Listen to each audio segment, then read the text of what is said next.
Hello students, today we are going to discuss about mental health and mental hygiene. আজি আমি আলোচনা কৰিবলৈ লৈছো মানসিক স্বাস্থ্য আৰু স্বাস্থ্য বিজ্ঞান। প্ৰথমতে আমি চাও মানসিক স্বাস্থ্যনো কি? What is mental health? Mental health is the psychophysical well-being. Mental health is the psychophysical well-being of an individual which help them to adjust with the environment around him. মানসিক স্বাস্থ্য হৈছে ব্যক্তিৰ দেহ আৰু মনৰ সুস্থতা যিয়ে তেওঁক চাৰিওফালৰ পৰিৱেশৰ লগত সমযোজন কৰাত সহায় কৰে। According to WHO, বিশ্ব স্বাস্থ্য সংস্থাৰ মতে মানসিক স্বাস্থ্যই ব্যক্তিৰ সম্পূৰ্ণ শাৰীৰিক, মানসিক আৰু সামাজিক সুস্থতা বুজায়। ব্যক্তিৰ According to WHO, mental health is a state of complete physical, mental and social well-being, not merely the absence of disease. বিশ্ব স্বাস্থ্য সংস্থাৰ মতে মানসিক স্বাস্থ্যই ব্যক্তিৰ সম্পূৰ্ণ শাৰীৰিক, মানসিক আৰু সামাজিক সুস্থতাই বুজায়, কেৱল ৰোগমুক্ত হোৱাকে নুবুজায়। Mental health is state of complete physical, mental and social well-being and not merely the absence of diseases. So মানসিক স্বাস্থ্যই অকল ৰোগমুক্ত হোৱাকে নুবুজায়। মানসিক স্বাস্থ্যই কি বুজায়? মানসিক স্বাস্থ্যই এজন ব্যক্তিৰ দেহ মনৰ সুস্থতাক বুজায়। অকল যে ৰোগমুক্ত এনেকুৱা নুবুজায়, ই দেহ মনৰ সুস্থতাকে বুজায়। যে গতিকে আমি ক'ব পাৰোঁ যে মানসিক স্বাস্থ্য হৈছে এনে এক গুণ যাৰ দ্বাৰা ব্যক্তিয়ে ব্যক্তিগত, সামাজিক আৰু কি কৰিব পাৰে? ব্যক্তিগত, সামাজিক তথা আৱেগিক সমযোজন স্থাপন কৰিব পাৰে। চাৰিওফালৰ পৰিৱেশৰ লগত ব্যক্তিগত, সামাজিক তথা আৱেগিক সমযোজন স্থাপন কৰিব পাৰে। Mental health is a quality which help an individual psychophysically and emotionally with his environment. So various psychologists define mental health in various ways. বিভিন্ন সাইকোলজিষ্ট বিলাকে, মনোবিদসকলে মানসিক স্বাস্থ্যক বহুত ধৰণে কি কৰিছে? সহায় কৰিছে। মানসিক স্বাস্থ্যত বহুত ধৰণে ব্যাখ্যা আগবঢ়াইছে। The chief features of mental health is adjustment. Mental healthৰ প্ৰধান উদ্দেশ্য হৈছে সমযোজন। Successful adjustment deals with great mental health of the individual. Similarly, lesser mental health lead to lesser adjustment but greater conflict. So, a healthy individual can interpret any new situation and adapt in according to the needs. Now we will discuss about the various objectives of mental health. মানসিক স্বাস্থ্যৰ প্ৰধান উদ্দেশ্যনো কি?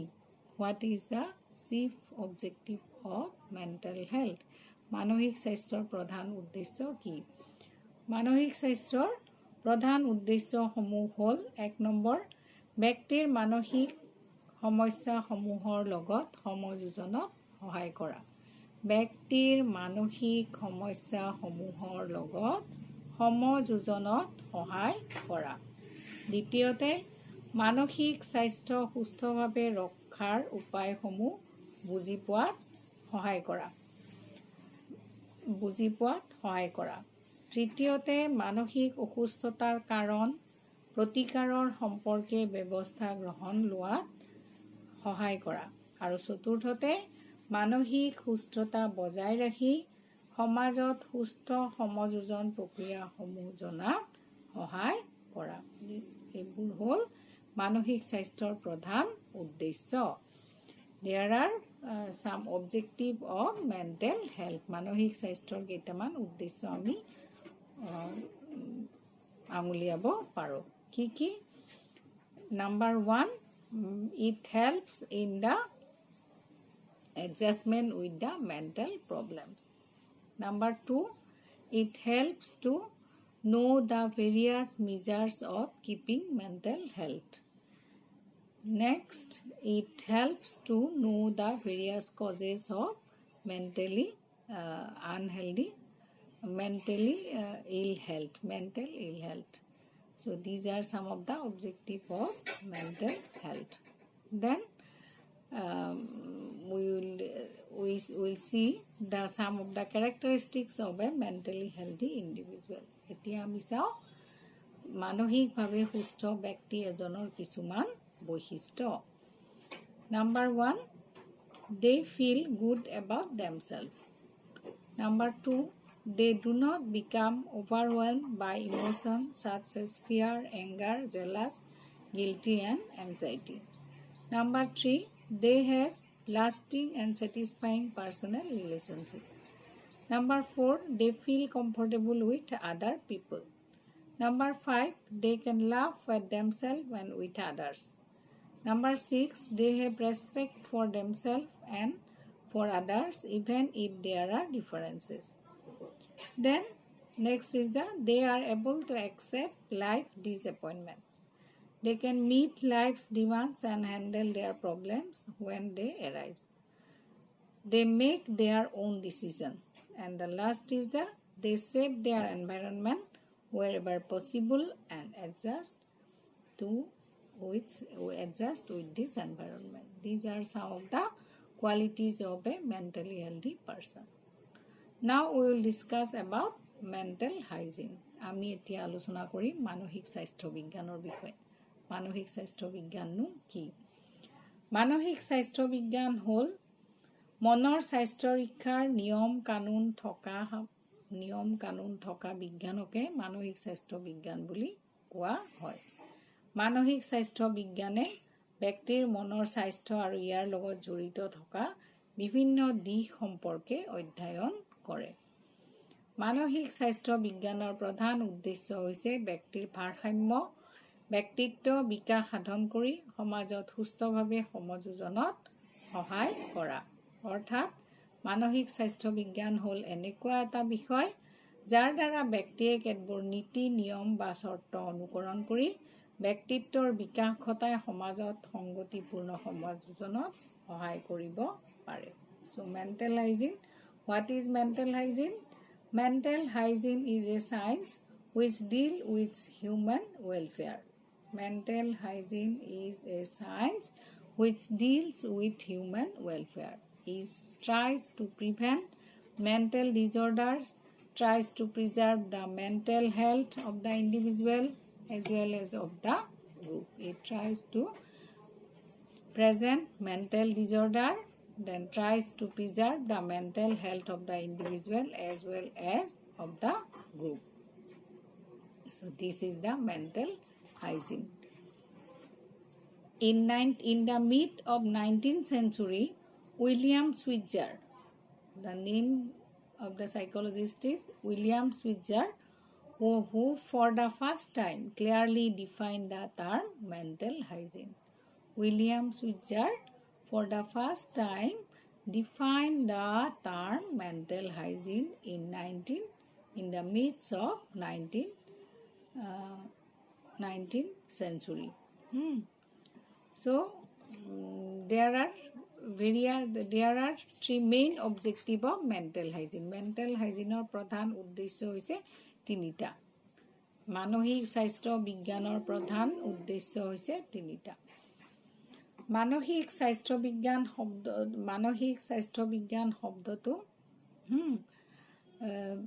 Hygiene শব্দৰ পৰা মূলতঃ Greek শব্দ hygiene শব্দৰ পৰা হাইজিনা শব্দটো অনা হৈছে. Mental, we know what is mental, মানসিক, আৰু হাইজিন শব্দটো গ্ৰীক শব্দ হাইজিনাৰ পৰা অনা হৈছে. হাইজিনাৰ অৰ্থ হৈছে স্বাস্থ্যমূলক বা বতৰা দিয়া. গতিকে মানসিক স্বাস্থ্য বিজ্ঞানে ব্যক্তিৰ স্বাস্থ্য সম্বন্ধে বিভিন্ন বা বতৰা আমাক দিয়ে. The word hygiene is derived from the Greek word hygiena, which means the various news about the mind. So there are some objective of mental hygiene. মানসিক স্বাস্থ্য বিজ্ঞানৰ প্ৰধান উদ্দেশ্য হৈছে তিনিটা. Number 1 is the মানসিক অসুস্থতাৰ প্ৰতিকাৰ কৰা, prevention of mental disorder. মানসিক অসুস্থতাৰ প্ৰতিকাৰ কৰা, prevention of mental disorder. Number 2 is preservation of mental health. মানসিক স্বাস্থ্য ৰক্ষা কৰা, preservation of mental health. মানসিক স্বাস্থ্য ৰক্ষা কৰা.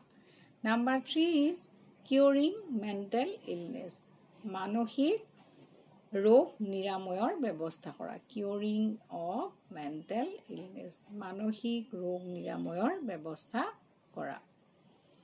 So these are some of the objective of mental hygiene. এতিয়া আমি চাওঁ মানসিক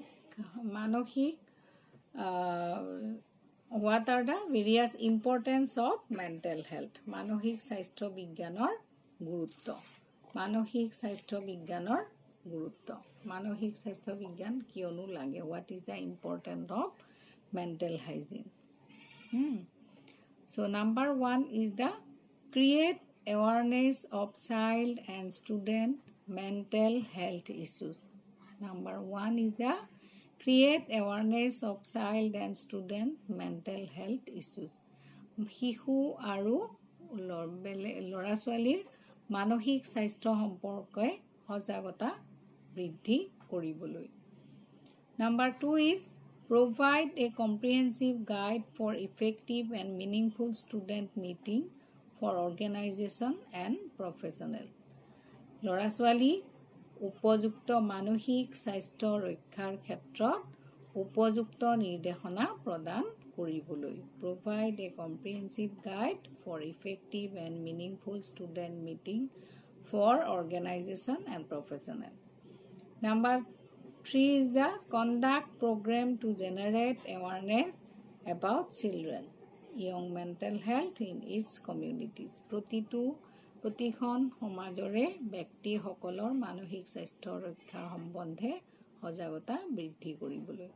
Number 4 is awareness about the importance of mental health issues among youth, equally important to other physical issues such as heart diseases, AIDS, cancer, etc. Does mental health strengthen and support our abilities to have healthy relationship, make good life choices, maintain physical health and well-being, discover and grow toward potential, handle and the nature up and downs of life. So the importance of mental health may be summarized as to have healthy relationship, to make good life choices, to maintain physical health and well-being, to discover and grow towards a potential and handle the natural up-downs of life. So these are the various importance of mental health. So এয়া হ'ল মানসিক বিজ্ঞানৰ মানসিক স্বাস্থ্য বিজ্ঞানৰ গুৰুত্ব. কি গুৰুত্ব? প্ৰথমতে মানসিক স্বাস্থ্য বিজ্ঞানৰ গুৰুত্ব আমি তলত দিয়া ধৰণে আঙুলিয়াব পাৰোঁ. Number 1 সকলোৰে লগত সুস্থ সমযোজন স্থাপন কৰিবলৈ. দ্বিতীয়তে মানসিক স্বাস্থ্য বিজ্ঞান সম্পৰ্কে মানসিক স্বাস্থ্য সম্পৰ্কে ল'ৰা ছোৱালীৰ মাজত সজাগতা সৃষ্টি কৰিবলৈ. তৃতীয়তে ব্যক্তিৰ অন্তৰ্নিহিত ক্ষমতাসমূহ কি কৰিবলৈ চিনাক্তকৰণ কৰিবলৈ. তৃতীয়তে জীৱনৰ যিবিলাক সমস্যাবিলাকৰ লগত সুস্থভাৱে সমযোজন কৰিবলৈ আমাক মানসিক স্বাস্থ্য বিজ্ঞানৰ প্ৰয়োজন.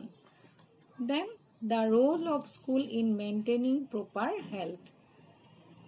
স্কুলৰ দায়িত্ব ল'ৰা ছোৱালীৰ মানসিক স্বাস্থ্য ৰক্ষাৰ ক্ষেত্ৰত বিদ্যালয়ৰ দায়িত্ব. So we may be summarized the role of school in maintaining mental health as number 1, maintain physical and mental health by organizing games and sports, regular exercise of physical health, pranayam, etc. Number 2 is provide meditation for developing peace of mind and calmness. Number 3, emotional stability of the teacher should be maintained. Number 4, respect individuality of the child. Number 5, there should be close relationship between teacher and taught. Number 6, a feeling of self-discipline should be encouraged. Number 7, diversified courses of studies should be included in the curriculum so that students can satisfy their intellectual needs. And number 5 is the moral and spiritual programs should be arranged for developing a strong character among the students. So these are the role of school in maintaining proper mental health of the student. ল'ৰা ছোৱালীক মানসিক স্বাস্থ্য ৰক্ষাৰ ক্ষেত্ৰত স্কুলত ভূমিকা সম্পৰ্কে আমি কেনেকৈ আলোচনা কৰিব পাৰোঁ চোৱা। নাম্বাৰ 1, 1 নম্বৰ, বিভিন্ন ধৰণৰ খেলা ধূলা, দৈনন্দিন শাৰীৰিক অনুশীলন, ব্যায়াম, যোগ অভ্যাস, প্ৰাণায়াম আদিৰ ব্যৱস্থাৰ জৰিয়তে শাৰীৰিক আৰু মানসিক স্থিৰতা বজাই ৰখাৰ ব্যৱস্থা কৰিব লাগে। নাম্বাৰ 2, শিক্ষকৰ আৱেগিক ভাৰসাম্যতা দৃঢ় হোৱা উচিত। ছাত্ৰ ছাত্ৰীৰ মন সুস্থিৰ কৰাৰ বাবে শিক্ষক সদায় মানসিকভাৱে সজাগ হ'ব লাগে। নাম্বাৰ 3, শিক্ষক সদায় গণতান্ত্ৰিক দৃষ্টিভংগীৰ হোৱা উচিত। তেওঁৰ ভূমিকা বন্ধু, দাৰ্শনিক আৰু পৰামৰ্শদাতা হিচাপে পালন কৰা উচিত। নাম্বাৰ 4, ছাত্ৰ ছাত্ৰীৰ ব্যক্তিত্বৰ প্ৰতি সন্মান জনাব লাগে। প্ৰত্যেক ছাত্ৰ ছাত্ৰীয়ে যাতে নিজৰ সুপ্ত প্ৰতিভাসমূহ বিকাশ কৰিব পাৰে তাৰ প্ৰতি গুৰুত্ব দিয়া উচিত। নাম্বাৰ 5, শিক্ষক আৰু ছাত্ৰ ছাত্ৰীৰ সম্পৰ্ক অতি নিবিড় হোৱা উচিত। শিক্ষকে সহানুভূতিৰ মনোভাৱেৰে ছাত্ৰ ছাত্ৰীৰ সকলো সমস্যাৰ সমাধানৰ চেষ্টা কৰিব লাগে। নাম্বাৰ 6, স্কুলত বিভিন্ন ধৰণৰ সহপাঠ্যক্ৰমিক কাৰ্যাৱলীৰ ব্যৱস্থা কৰিব লাগে যাতে ছাত্ৰ ছাত্ৰীয়ে তেওঁলোকৰ প্ৰবৃত্তিমূলক আচৰণৰ সংশোধন কৰিব পাৰে। নাম্বাৰ 7, স্কুলৰ পৰিৱেশত ছাত্ৰ ছাত্ৰীয়ে আত্ম অনুশাসনৰ ভাৱ সৃষ্টি কৰাৰ বাবে উৎসাহ জনাব লাগে। নাম্বাৰ 8, আধুনিক শিক্ষণ পদ্ধতি যেনে প্ৰকল্প পদ্ধতি, ডেল্টন পদ্ধতি, খেলা পদ্ধতি, কাৰ্য পদ্ধতি আদিৰ ব্যৱস্থা কৰিব লাগে। নাম্বাৰ 9, স্কুলৰ পৰিৱেশ সুস্থ আৰু স্বাস্থ্যসন্মত আৰু ছাত্ৰ ছাত্ৰীৰ বিভিন্ন বিকাশৰ অনুকূলে হোৱা উচিত। নাম্বাৰ 10, ছাত্ৰ ছাত্ৰীৰ শক্তিশালী চৰিত্ৰ আৰু ব্যক্তিৰ গঠনৰ বাবে নৈতিক আৰু আধ্যাত্মিক কাৰ্যসূচীৰ ব্যৱস্থা কৰিব লাগে। এতিয়া আমি চাওঁ দ্য ৰোল অফ হোম, ঘৰৰ পৰিৱেশ। ঘৰৰ পৰিৱেশেনো কিদৰে ল'ৰা ছোৱালীৰ মানসিক স্বাস্থ্য ৰক্ষা কৰিব পাৰে। ঘৰে পালন কৰিবলগীয়া দায়িত্বসমূহ এনেধৰণৰ। শিশুৰ সামগ্ৰিক বিকাশত চকু দিব লাগে। নাম্বাৰ 2, শিশুৰ বিভিন্ন প্ৰয়োজনবোৰ পূৰণৰ চেষ্টা কৰিব লাগে। নাম্বাৰ 3, মৰম ভালপোৱাৰে শিশুৰ সমস্যাবোৰ সমাধানৰ চেষ্টা কৰিব লাগে। নাম্বাৰ 4, শিশুৰ কৌতূহলী মনৰ প্ৰয়োজনবোৰ পূৰণৰ চেষ্টা কৰিব লাগে। নাম্বাৰ 5, ঘৰখনত অনুশাসন আৰু নৈতিক পৰিৱেশৰ সৃষ্টি কৰিব লাগে। নাম্বাৰ 6, শিশুৰ ভয়, ক্ৰোধ, হিংসা আদি পৰিস্থিতি যুক্তিসংগতভাৱে সমাধানৰ চেষ্টা কৰিব লাগে। নাম্বাৰ 7, শিশুৰ মনত আত্মমূল্যায়ন, আত্মবিশ্বাসৰ ভাৱ গঢ়ি তুলিব লাগে।